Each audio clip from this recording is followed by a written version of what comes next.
Le point de départ, c'est une distillerie artisanale sur les hauteurs de Dinan.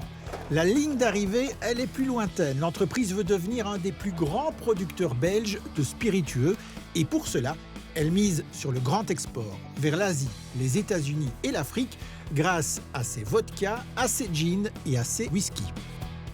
Ici, c'est une macération de prunelles. On va laisser macérer donc, des fruits qui viennent ici de la région, ici c'est de Ciné. Donc des prunelles qui ont été cueillies tôt le matin et un petit côté rosé qui vient dedans. Et en fait, ici, c'est une préparation qui est partie pour Taïwan. Retour en arrière, tout démarre pour Thierry en 2010. À cette époque, il s'installe à Gembloux pour changer de vie de restaurateur d'œuvres d'art. Il décide de vivre de sa passion de maître distillateur. Alors cette bouteille, c'est la première bouteille qui est sortie en 2010 à Gembloux. Et au fait, c'est une base de vodka avec des vrais fruits déshydratés dedans.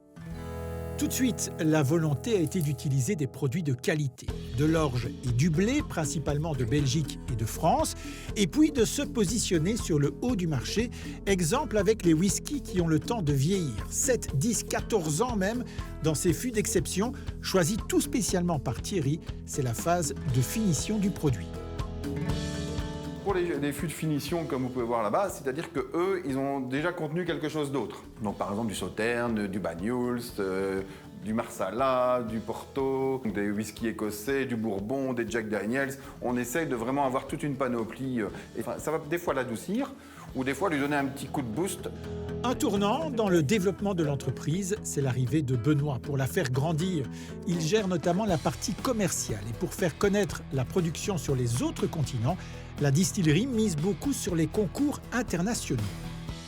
Les acheteurs internationaux sont sensibles aux concours, oui, aux médailles. C'est un plus. Pouvoir échanger et rencontrer des acheteurs potentiels, ça permet déjà un premier contact. On démarre le matin, on est déjà en connexion WhatsApp avec l'Asie et on termine la journée en connexion WhatsApp avec justement tout ce qui est États-Unis et Amérique.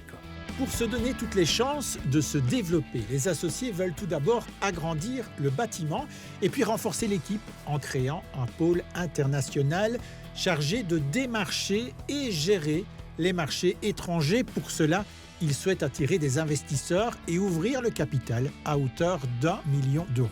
On ouvre le capital à des investisseurs privés ou via des sociétés avec une mise minimum de 25 000 euros. Et après, justement, ce capital-là va pouvoir servir à notre croissance parce que là, on est un peu au four au moulin. Donc, on aimerait bien justement se structurer pour pouvoir grandir sereinement. Et notamment pour accueillir au mieux les acheteurs étrangers, le duo a ouvert un restaurant juste à côté de la distillerie. Dans certains desserts, on retrouve forcément les productions locales, un bon moyen de ravir les papilles.